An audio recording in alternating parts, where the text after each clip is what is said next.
Good afternoon. My name's John. I think we're doing okay on volume. Raise your hand or throw something if there is a volume problem. Thank you, everyone, for being here, for being brave enough to leave your home. All the news has us so frightened, right? And also thank you for not being at Costco or Smart & Final or any other bulk store, buying everything off their shelf, like whether you needed it or not. I was going to put it as a slide, but I decided not to. But I love movie references. Probably a lot of you do too. It's a thing in technology field, right? Men in Black, when the first movie, when Agent K says, people are dumb, panicky, dangerous creatures, and you know it. And a person is smart, but man, when that person next to us panics, we all join in. So anyway, thank you for being here. Let's have some fun. So a little backstory on this presentation. I've spoken at ShellCon. How many ShellCon attendees from the past? Anybody? Okay. Next year, that's going to be different because all you're going to go to ShellCon in October in San Pedro. Great conference.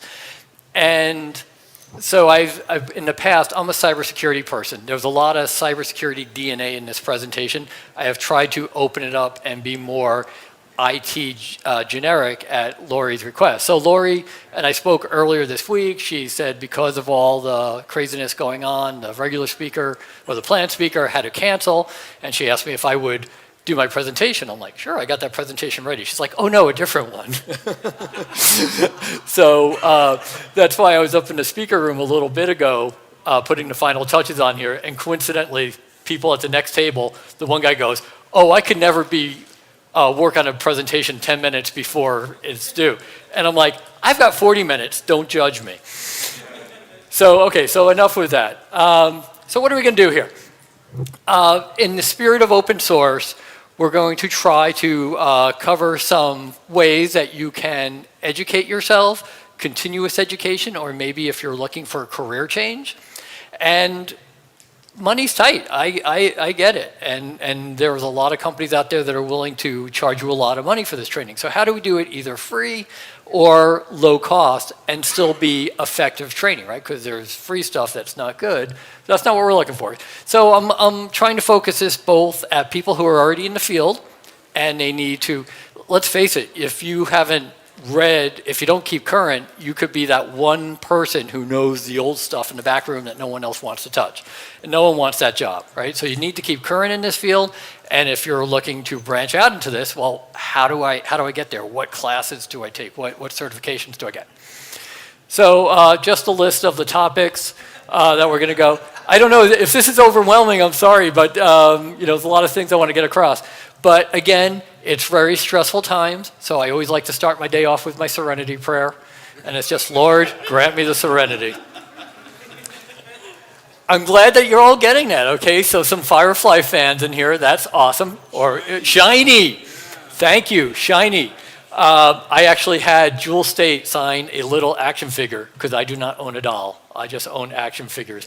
And she signed it, everything shiny, and that is proudly on display in my office. So great, you got that one. All right, so you don't care all that much, but a little stuff to talk about. The picture I did with Slimer, because I wanted to be in a picture with someone who had worse teeth than I did. So I'm old, I've been doing stuff for years. I did want to bring up the point that I've transitioned from different careers. I was a software developer, system administrator, system integrator, then I became a security guy. The Navy helped me do a lot of that transition. Any current reservists or any veterans in the room? Really, no veterans? Okay, well, anybody know a veteran? Okay, yeah. So there's a slide on veterans. You'll show this to them, and I will feel that it wasn't totally wasted. There is a picture with me, my close personal friend, Bill Shatner. You have about 2 seconds next to him, and they just like eject you out and get the next person in there. That is actually my profile picture at work, and so people, like when I'm chatting with him, are like, is that your dad in your picture? I'm like, oh, I wish. And another point I want to make, besides the fact I clearly have a certification addiction, is that I am continuously educating myself. Again, we've got to do this in the industry. I am currently in graduate school at Sands Technology Institute. So plan is, for those who care, I'm currently a part-time teacher at Long Beach City College. In a couple of years, I hope to go full-time. And quite honestly, the free degree that I'm getting my current employer to pay for me will help me in that job. So anyway, enough about me. Let's talk about me. First thing is always be willing to invest in yourself. I think most people get it, but you should just openly acknowledge, I've got to put some time into me. And maybe you're busy taking care of someone else or just trying to fight the daily survival of work and everything. You've got to work on things yourself. And obviously through time, sometimes it's going to have to be money. It's going to be through networking, both online and in real life. You've got to go out and meet people. But you're all doing that, so I'm preaching to the choir. I debated whether to keep this quote up there. A teacher of mine said this in college. And a person who I do not know in the speaker room, I said, I don't know, I think I should take this out. He's like, oh, I'd keep it. And I'm like, well, on a scale of 1 to 10, how morbid are you? He's like, oh, 10. So I don't know. So if you're offended by this, I apologize. But the point is, if you have not worked in this industry yet, in any kind of tech field, then there are so many tools out there that you could go there and start developing these capabilities, these skills, and then go to employer and not say, oh, I need you to hire me and then show me how. It's like, I already know how to do this. I'm already doing these things. So you've been open sourced quite a bit this weekend, but I just went and looked up the terms to make sure I knew that we were all on the same page. And they talk about, sorry, this is like intimidating to me how it's, okay, I'll try to leave it alone and not blow you away. Still got sound back there? Yeah. So just a couple of definitions of open source, but more importantly, and I've learned this through my teaching, there is open education and open educational resources. I could tell you that Long Beach City College is a big push to get to zero-cost textbooks. And for those of you who've been to college, you know it's crazy how much textbooks. I have a daughter in college in nursing school, and those textbooks are hundreds of dollars. And I understand the right of the person who wrote the book to make some money. I mean, I don't begrudge them that. But when you look at a book that you get to use one semester and then to pay hundreds of dollars for that. So as I said, Long Beach City College, I'm sure other schools are making a very concerted effort to bring the cost of education down, especially through zero cost. Also, some of the publishers in the tech field, such as Jones Bartlett, they allow us to tailor books, basically create a digital version of the book, say what chapters we want, even mix in chapters from different books, and then get it at a lower cost than what a hard copy of the book will go. So there are efforts out there to make things a little lower cost, but as I said, we all know textbooks are crazy. Another important thing I want to point out about my presentation, I don't have the most exciting PowerPoint presentation you're ever going to see. I don't have things sliding and skidding and making noise. I do try to make my presentations a resource you can go back to later. Oh, that person talked about open resource or some of the other stuff, and to have the links in there so you could see where I got this information from. So when we talk about careers in information technology, you could probably just do a whole presentation. What are all the careers out there? But I tried to get some of the big ones on what we think about, right? So software development can mean anything. To me, that's like, I go old school. I am old enough. My first program was written in cards. So, but obviously the new hip modern things are mobile apps, gaming, certainly web apps are still big out there, but database and network, I still kept cyber in there. I told you there'd be some cyber DNA. Really cool website that you could go look up any career. I happen to put the link in there for computer careers, and it tells you what kind of education, what kind of certifications would you need for that career. But something I always like to point out, because I am in heart a security guy, is just about all these things involve, if someone doesn't do their job right, then there's a security problem, right? If you're doing a mobile app that's going to take someone's credit card and you don't secure it, you're not doing HTTPS, all those things. So do keep that in mind that whatever career you go into, in this day and age, it's always going to have a security component because security is just another form of quality, right? And I know I'm trying to keep my rate down. I have a student who's hearing impaired, and there's two stenographers who are typing what I'm saying, and he's reading it on the screen, and sometimes they're waving over there madly because I've gone into hyperdrive. And then if there's any questions on any of the slides or anything, oh, Star Wars fan, he liked the hyperdrive. If there's any questions or anything, let me know. Just shut out. Okay, so the big debate: do I get a degree? Do I go for certifications? For years and years, the 4-year degree was seen as the route to go get a job, right? And then 4-year or community colleges started changing, adapting to not being so much of a trade school, but rather being a conduit to get people into 4-year schools. Maybe the people didn't have the money to pay for a full 4-year degree right out of the box, or they had some problems in high school and they couldn't get into the college they chose, so they would go to community college, take all their prerequisites, and then go off. And to that extent, the trades at community colleges suffered. And I can tell you at Long Beach City College, just this past year, they're finally bringing back the trades. The things that we all need people to do, plumbing and carpentry and repairing cars and solar power. But there is still that expectation from a lot of companies, right? You go read a job description, 4-year degree required. I think that's starting to change, but it's still of concern. But if you had a 4-year degree in something and you wanted to go over into the IT field or advance your career, I don't think necessarily a 4-year, another degree is the way to do it. John's opinion, but a somewhat well thought out opinion. So at some point, I would encourage you to go watch that video. It's rather lengthy, but it's really interesting. And basically, the person who gives the presentation has already got like 3 degrees, so he's already part of the problem. But he talks about that cost-benefit analysis of how crazy expensive it is to get a degree, how many people are coming out of college with very large student loan debt, but they can't get an optimal job, right? I think that they called it gray collar, where you have a degree, but you have to go work in something else. Not to pick on any one field, but I was working with a realtor's office recently and a young woman there. So I'm like the old guy who always asks young people, so what are you doing? And she just recently graduated from college with an English degree. And so she's working in a realtor office. I go, so what's the plan? She goes, well, I'm working here. She goes, I'm working at a greeter restaurant, and I'm going back to LBCC to take some more courses.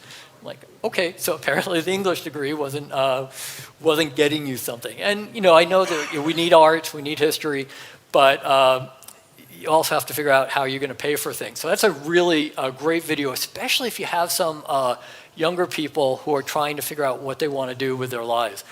So here's my first shameless plug for community colleges. You could go there and take the courses, just the core courses you need for web development, networking, database management. Many of the schools will bundle them into a certificate program. So you can at least get a certificate of completion there.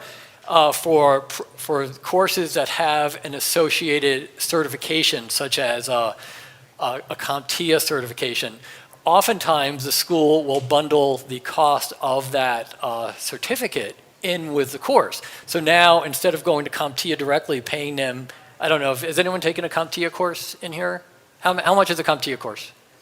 It's been a while. What did you ask? How much is a CompTIA course? Okay, 200, so not bad. Just including the training materials? Okay, so that's not bad. If you go to a live training CompTIA, I know that they get pricey. So community colleges can help you get through there. So my takeaway, just to get the specific technical training or get the certifications, which we're going to talk about in the next few slides, can get you the skills you need faster to either move up in your job or to transition over. So, the debate on technical certifications, you saw my introductory slide, you know where I stand on that topic. Rightly so, there are some people who will make, who are not fans of certifications. There are people out there who really just collect them, right? They just go and take every exam they can. My analogy is, if you were to go to the doctor's office and you like, hey, where's your license? And they're like, well, I'm not exactly licensed. But, I did read a lot of books. You want to have, people will say, well, it just meant on one day you were really good and you were able to pass a test. Well, I would like to know that my doctor had that day. So there are a lot of positions out there that require specific certifications. This is going back to my cyber roots. If you work at any of the aerospace companies, DoD industry, government, they follow, I'm going to talk about it on a later slide, but they follow a matrix of what certification you need to hold what job. But get on to Indeed or Monster or the job search engine of your choice and go search for the job that you like, and you'll see what certifications they're looking for in there. And all the different areas of certifications that you can get. Obviously, under the operating system, I know this is the Scale conference. I'm still going to mention the W word here because a lot of people still use Windows in their front end. I can tell you, I use it at work. Really interesting. I'm going to do a quick poll the audience here. How many people have not ever used Outlook in a desktop environment? Not web app, but how many people have not used Outlook? Okay, and the age line kind of makes sense. I teach a forensics class. Most of my students are young, and on one of the slides, they talked about .pst files, and I'm like, okay, what application would that be? And no one got it. And I'm like, does anyone use Outlook? Not one of them had ever used Outlook because they've never worked in a commercial enterprise that use that. Yes? And Office 365 doesn't actually even use PSTs anymore, so you don't even have to know about it. There you go, right? So if you then, because everything's going to the cloud, but still the big companies are using those kinds of products. It was just funny. It's like I have a coworker who's younger than me, as most of them are, and he's never written a check. I'm like, the one check he wrote, he had to write void on to do his direct deposit, and I'm like, that's just funny. So operating systems, Linux and Windows. All the things. The two interesting ones I added on when I was doing some research, we forget about things such as the agile processes. That's very big in industry. Project management. So if you have skills in those areas or aptitude, those are other ways to get into the IT industry. And again, here's a link that discusses some of the certifications that are out there. I alluded to this a minute ago. I know that's a bit of an eye chart. I do provide the link into there. And I'll make the Hollywood Squares reference. The top right corner is Charles Nelson Riley. Like that's the, there's a definite line of where people know what I'm talking about there. So like the bottom left for like more entry-level positions, and as you move up, they require increased certifications. Again, I know that chart's hard to read, but I do provide the link in there. And this, again, is more cyber-related. But again, if you were to think about working for any of the larger companies that are doing government work, this would be applicable. Now, interesting fact here, there is something called, name just flew out of my head, DFARS. It came back. Has anyone ever heard the term DFARS? Okay, so Defense Federal Acquisition Regulation, basically any company that's dealing with the government, with the DoD, has to follow certain regulations. And it's not just computer regulations. It's a whole list of financial and cost accounting and things like that. But there is a section on computer security.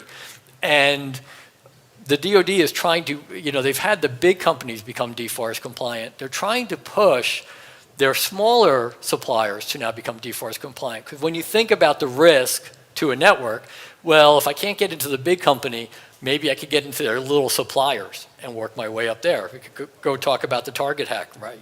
The Target hack, where the bad guys got into Target through their heating, ventilation, and air conditioning subcontractor. So they're trying to push this to the smaller companies.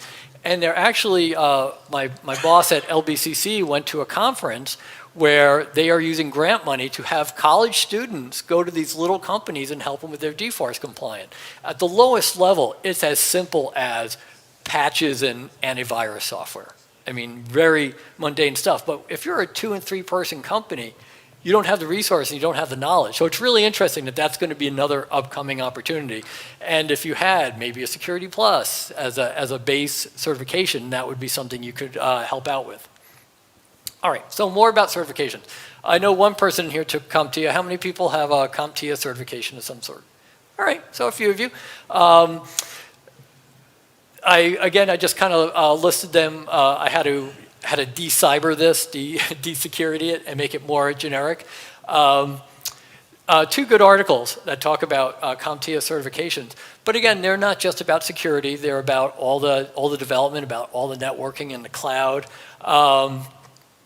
And I put another shameless plug, and I alluded to this earlier, that these certifications often can be obtained through community college. You know, if you got the book Smarts, maybe you could just go buy, the study guide and go do it on your own. But if you're the kind of person that needs to have some, formal training on there, I still, obviously a big endorser of community colleges.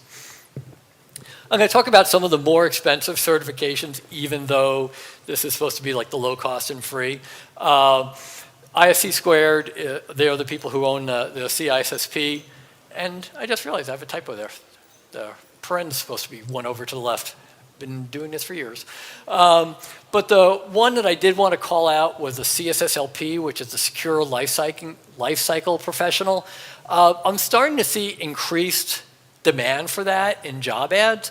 And basically, if you're doing any kind of web application, I know I gave this in my homily at the beginning, but if you're doing any kind of web application, software application, there's a secure component of it, right? And people don't always get that. When you go time, cost, and schedule, one of them is something's got to give. So if you're already working in the industry and you have an interest in changing, CSLP and the secure side of software development to me is very fascinating, because this gets into things like doing both static and dynamic code analysis to look for vulnerabilities. Has anyone ever been a software tester? No? Oh, wait, I got one hand. Raise your hand proudly. I didn't say, has anyone ever been a software? No, be proud. So software testing usually validates that the product does what it's supposed to do, right? I entered a name and I hit enter, and it, entered the name into the database. Simple, just follow the requirements and make sure it does what it's supposed to. What's fun about cybersecurity testing is you make sure the products don't do things they're not supposed to do, right? So basically go out and break something, right?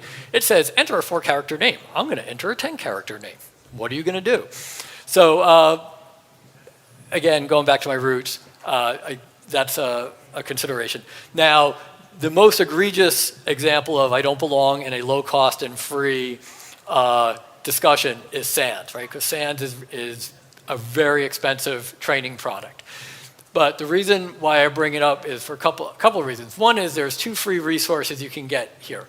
The top 20 list is considered by companies like, the low-hanging fruit of what things we should fix on our networks first before we worry about anything else.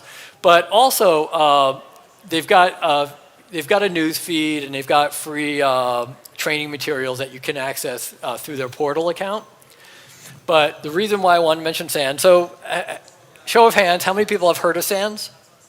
All right, good many of you. So they have what are considered to be some of the best training programs in the industry. And quite honestly, I agree with that. I've taught once for them. I have taken their courses. They really do put out a quality product, but again, it's expensive, which is why I want to show you there are ways to get it for free. See, there was a hook there. The link is at the bottom. At some point, I encourage you to go look at that. The various ones they have are Vet Success. I know I already asked, and there were no vets in the room, but if you know someone who's maybe in the military, going to transition out in the next year or so, please tell them about that. The Women's Academy, you can go to the site and read up on all of them, but they fill up very quickly. So if it's something that you have any interest in at all, go visit that website, see when the dates are that the applications are going to open up, And especially, I will talk to the ladies in the room if you're interested in doing the Women's Academy, because it does fill up. But a little success story, when I first started teaching, I was at another conference, I think it was ISSA. Woman from SANS was there, and she was talking about the SANS Women's Academy. I think the deadline was like that day. And I went over to the corner and I texted like all my students. I didn't even try to figure out men and women. I was like, okay, this is for the women students. And I told them about that, and one young woman applied, got the program, so she got about $20,000 worth of SANS courses, and her career has just completely taken off. So it fills up, but someone gets the position. So why not you? All right, so won't talk too much about this slide. If you know a veteran, please send it to him.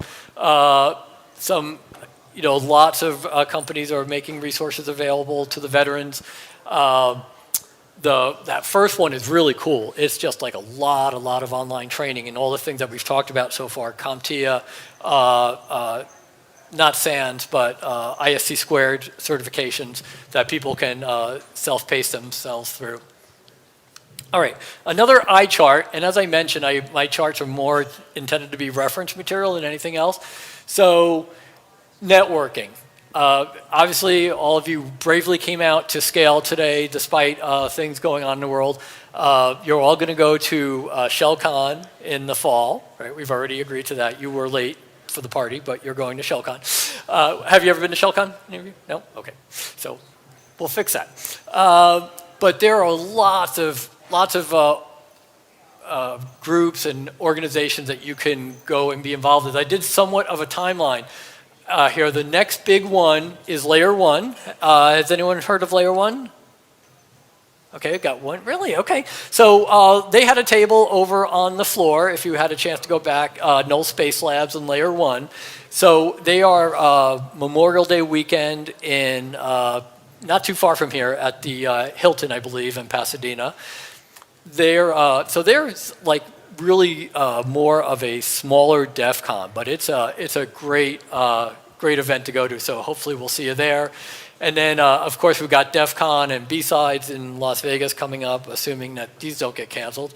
Then talked about ShellCon quite a bit. And then are anybody from out of state here? A couple of people. So there's B-Sides all over. I don't know if there's a B-Sides near where you live. Whereabouts are you from? Houston?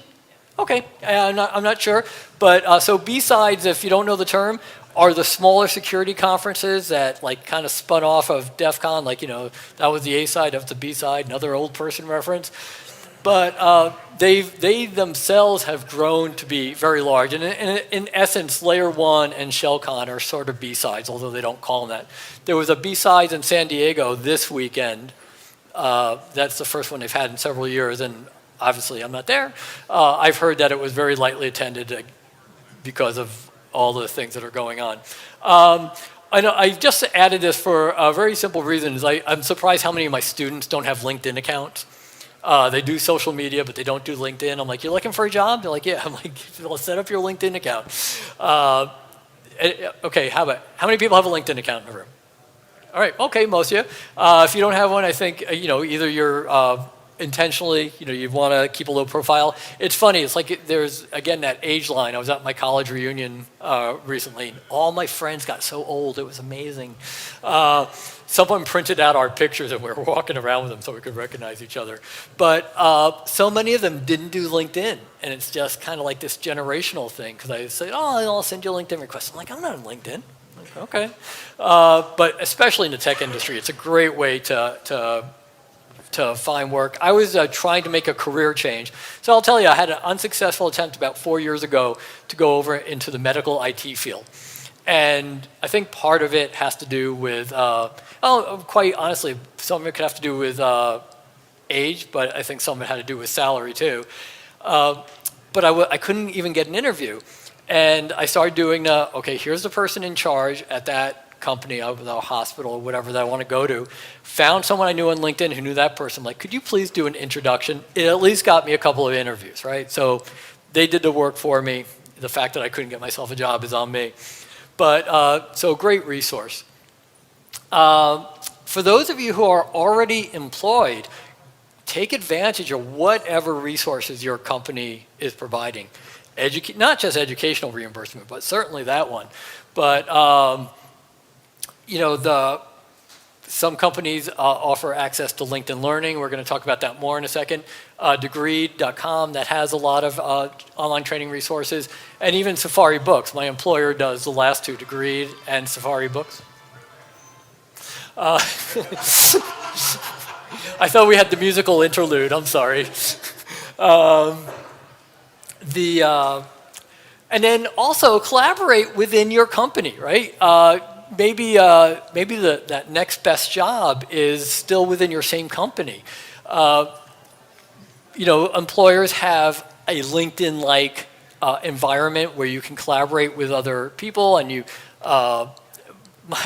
my work even has someone created like a place where you could go set up memes for the company, although we have to keep them clean, so I don't know what the point really is.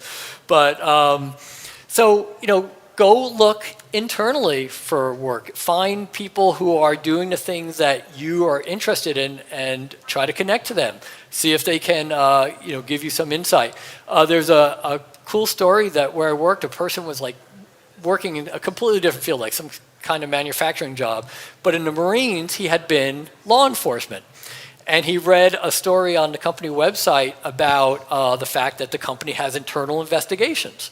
It's like, oh, that's cool. You reached out to them, and they say, oh, you know what, you need to have a degree for this job, which brings us back to the earlier slide.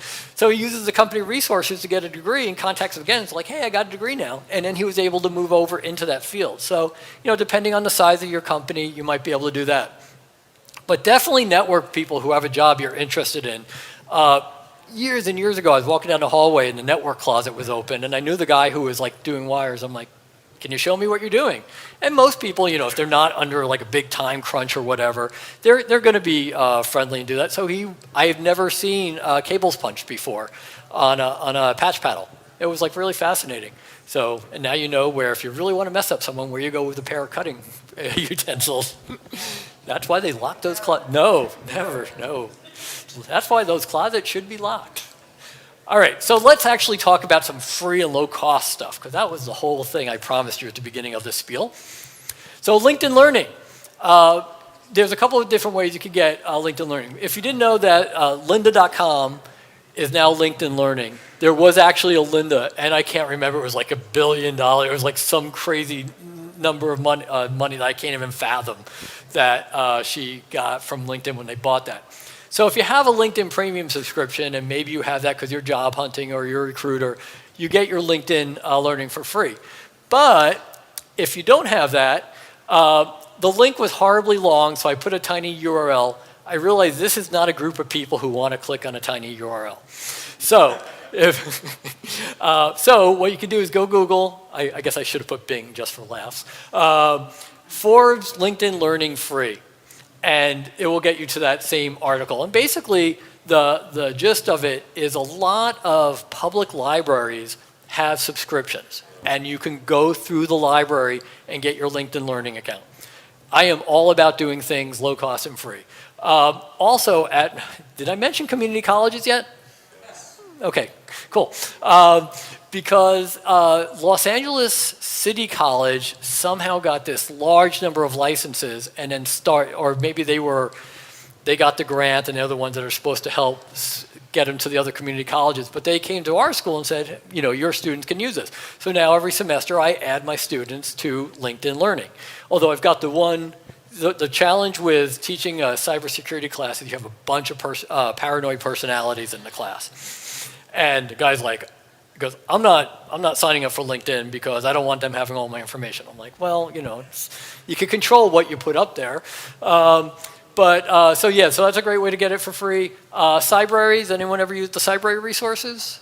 They're pretty good. They've got a pay portal. Eventually they'll get to a level where, well, okay, here's another course you might be interested in. But there are free courses. I just wanted to mention Splunk Pledge, because although that was on the veterans slide earlier, it also has other groups. So you could go in there and see if that's something that would apply to you. Well, I guess I should ask, how many people know what Splunk is?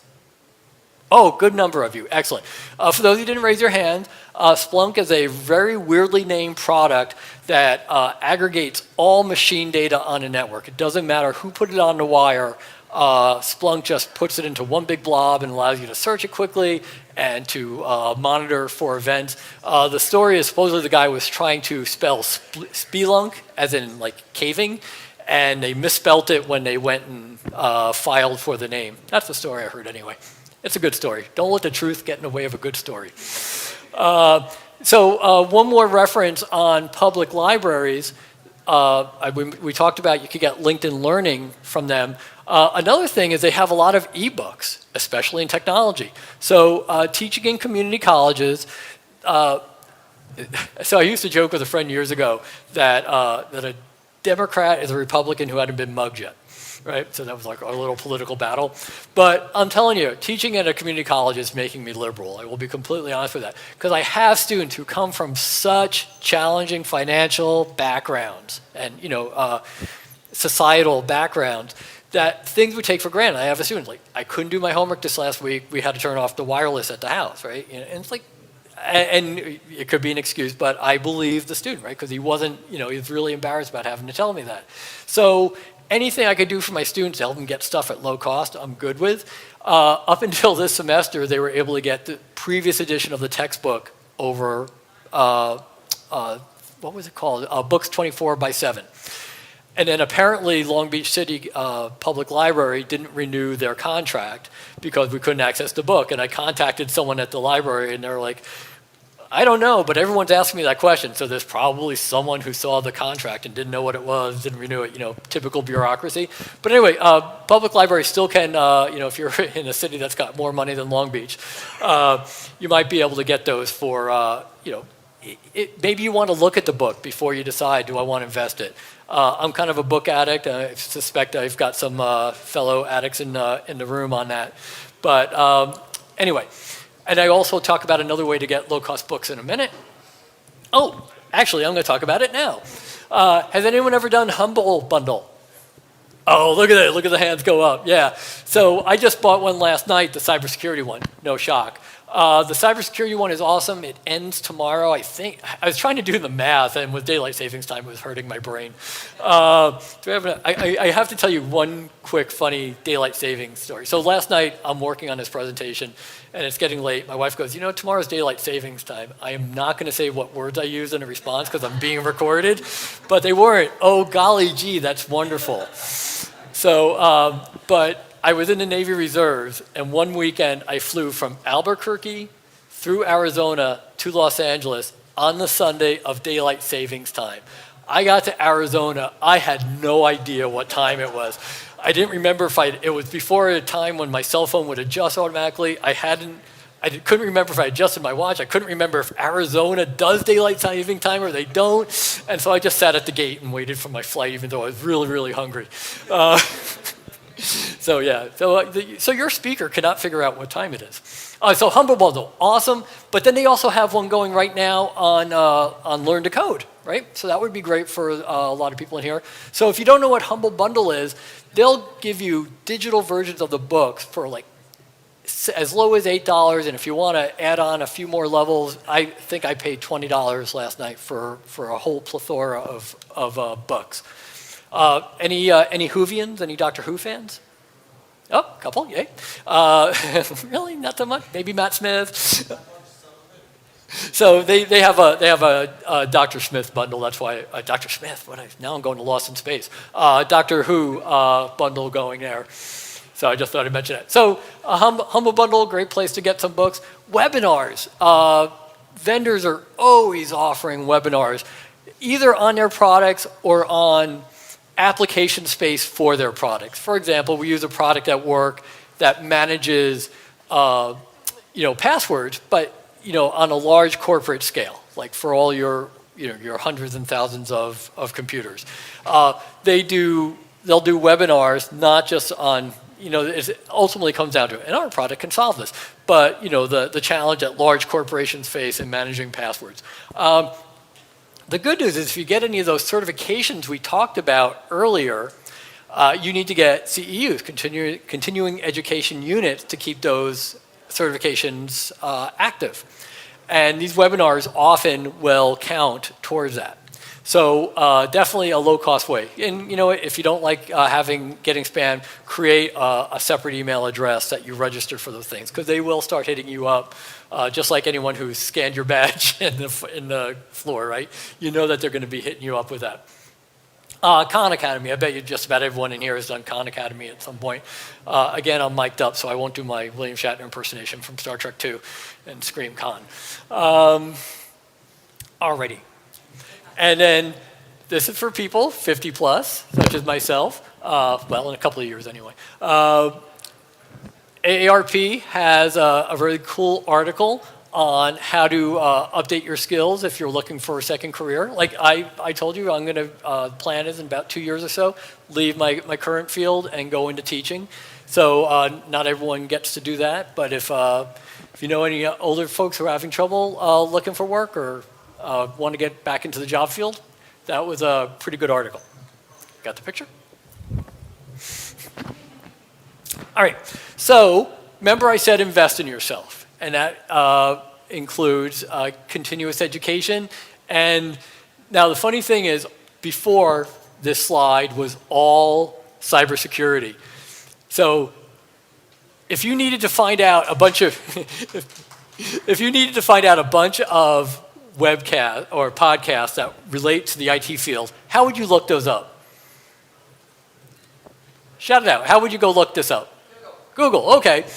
I was up in the speaker room, bent over my computer. I'm like, I need some really good IT podcasts. And people just surrounded me and started shouting at me. And I was like writing them down as fast as I could. It was better than Google. So these have not been, top ones have not been endorsed by me, but they've been endorsed by some pretty good people who are speakers at these conferences. The last two are ones I've had before, just a collection of good websites and blogs. So great way to start finding out, you know, what are your interests, and you know how can you keep yourself current on these things. I know that the really smart guy at my work listens to Software Engineering Daily on his horrendous commute each day. So one thing, a little off topic, but since this is the you know, we're doing job training here, I have some strong opinions on resumes. And one of the most important things, as I said, it's an art form, right? You could show the same resume to 3 different people, you're going to get 3 different opinions. Not necessarily all right or wrong, but there's always a different opinion. The thing I really want you to know is if you are sending your resume, and when I say send, right, we upload now. When I got my first degree, my first job back in 1984, it's on paper resume, right, that I mailed in. But now everyone, we upload the resume. It is going through an applicant tracking system. These systems are not usually managed and set up properly. John's opinion, if there's any HRIS people out there, you might disagree with me. My current job, at one point, I got an email saying I was removed from consideration for the job, but then later on they called me back in, and I asked about that, and they said, oh, I asked them to remove people that didn't have a certain qualification, and they ended up dumping everyone, right? You go read up on this. If you're currently a job hunter, please read this and then start putting your resume through websites such as JobScan. You will be surprised how low your resume scans at first. Simple things. They don't handle plurals well, right? They may say in the job description, we want people with experience in firewalls, and you say, I worked on the Acme firewall, singular, and it doesn't come up as a search result. And it's really crazy. But please, JobScan and the other competitors out there do allow you to put your resumes up there for free. Obviously, if you want to keep your resumes and pass search results, then they start charging you like anyone else. But really, I feel strongly about that. That's why I always add that slide. So I have 10 minutes left, and anyone want to ask any questions? Someone want to break the ice so that other people aren't afraid? I had a question. Yes. Somebody was asking me about cover letters and callbacks. How important do you feel those things are? Okay, so cover letters and by callbacks, do you mean salute? Calling back after you. Like a follow-up. So on cover letters, I could tell you that I'm applying at Long Beach City College right now for a full-time position, and they have stated that the cover letter is, I went to a training session where they were telling people how to apply for the job there. They care about the cover letters because they want to, like the resume will say, okay, here's my background. They want to know what is your passion, how are you going to apply yourself at that school? So they wanted to see in your cover letter, you reply to the different things that they called out. Now, you don't want to rehash your resume, but if a job is asking for a cover letter, absolutely include it. I mean, don't make it easy for them to exclude you. As far as callbacks, I'll say email backs. I do think that is important. If you are able to get a contact, to just send a polite thank you very much for your time. Bring out some point of the something that really caught your attention, showed you were paying attention during your interview, and please contact me with other questions. Most oftentimes they're not going to, because they're not allowed to contact the candidates. Again, it depends on the size of the company. Other questions? Okay, true or false? I like community colleges. All right, I just wanted to see, there's a quiz. True or false? I like community colleges. All right, well, if I can't encourage anyone to ask questions now, because you all seem to be, what do you call an extrovert at a scale conference? That's the person who looks at other people's shoes. Right. All right, well, thank you very much. I'll hang out here in front if anyone wants to come speak to me. But thank you for your time. Good luck with your job search.